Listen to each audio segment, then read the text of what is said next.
able to support the other schools. Okay, great, thank you.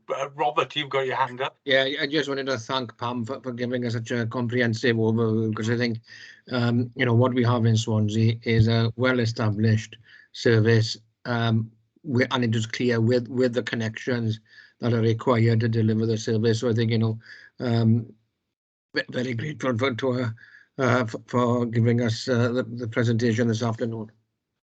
Great. Thank you. Absolutely, it's really. Are there any other questions from anybody?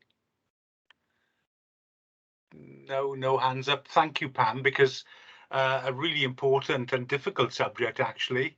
And when you're talking about, as I say, 140 different languages across the city, who would have believed? You know, there's the challenges, but when you get a basic system in place, it's quite easy to roll it out then, isn't it? And so yes, as you mentioned, yeah. and best practice as well. So thank you very much. If there aren't any other questions, thank you. Thank you. Very grateful. With the next item on the agenda is ALN, the additional learning needs reform and implementation, and we've got Alison is going to come along. Hello, Alison. Can I just, before that, just ask if Pam could give us an update when numbers are increasing for the Ukrainian children coming across?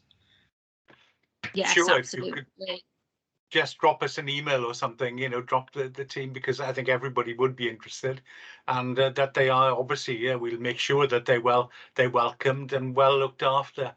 But if you could, that would be great. Thank you, Sue. Okay, no problem. Thank you. There we go. Alison. Good afternoon, everyone. First, yes, there we are. Thank you. There we go. Thanks for your time this afternoon. So I'm just going to give a brief overview of the ALN reform and progress towards the ALN reform.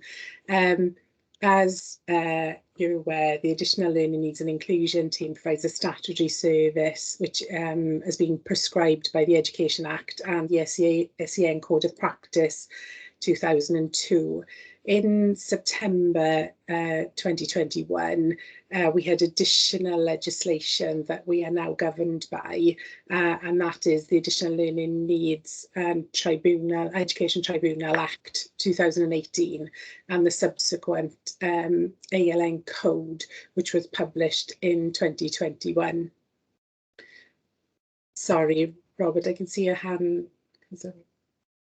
Okay. So the ALNET Act will replace the SEN Code of Practice 2002 through a phased implementation that began in September 2021. And so we are governed at the moment, and we are running two legislation side by side. So some pupils will remain on the SEN, the Special Education and Needs Code of Practice framework, for up to 3 years during that phased implementation, whilst there will be other learners who will come through the ALN and fall under the ALN legislation sooner. That in itself brings its challenges, running the two systems side by side.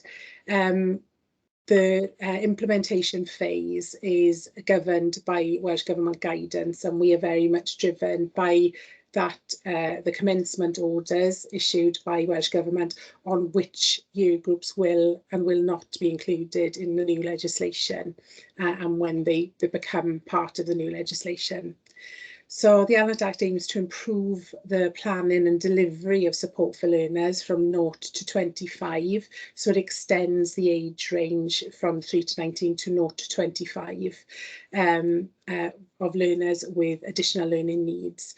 And the aim of the legislation is to adopt a more person-centred approach to planning and delivery in order to meet those needs.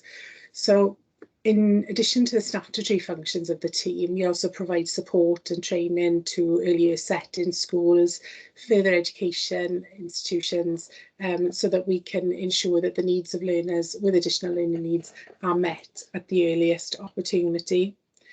So in 2019, the Education Department developed an ALN strategy to outline the transformational programme that was required to implement the ALNet Act successfully. This was developed in conjunction with key strategic partners and was overseen by the ALN Strategic Board. The strategy was developed under 6 key themes, which were transition, capacity, provision, quality, partnership and assessment. And each of those key themes was further broken down into individual projects led by senior leads within the Additional Learning Needs and Inclusion team, and was part of a wider transformational programme across the region and with key stakeholders. So as part of the transformation, it was agreed that we would identify a cluster leads, cluster lead Elencos that would work in conjunction with the central team of ALN on that transformational programme. And so in each cluster, an Elenco was identified who would work very closely with the central team on the transformational priorities and work streams, and link with the colleagues within the cluster to disseminate the shared learning and developments. That's been instrumental in relation to our rollout of the transformation across the local authority, because it's increased capacity to be able to reach a far wider audience, really, and to drive that change at a much more local level, and enabled a sustainable approach of school-to-school support within the ALN remit as well. So in terms of each of the themes, if I start with transition, school-age transition arrangements are well established within Swansea, but these have been further developed to ensure consistency, and part of that rollout, the ALN cluster leads have been undertaken linked to regional work. They've developed some guidance, documentation, and to enable the sharing of good practice. So they've developed this guidance documentation, which is available on our shared SharePoint area for ALN colleagues in schools, and this ensures that consistency of approach. An early years panel has been developed, so that includes representation from the wider early years team, and it also includes the new statutory post of the early years ALN lead officer. This post was a post that was created as part of the new Welsh Government legislation, and it considers the needs of preschool pupils who are not yet attending a school environment. So it's to ensure that provisions made for those learners and will enable the early years ALN lead officer to better inform receiving schools when it comes time to transition into school for those learners.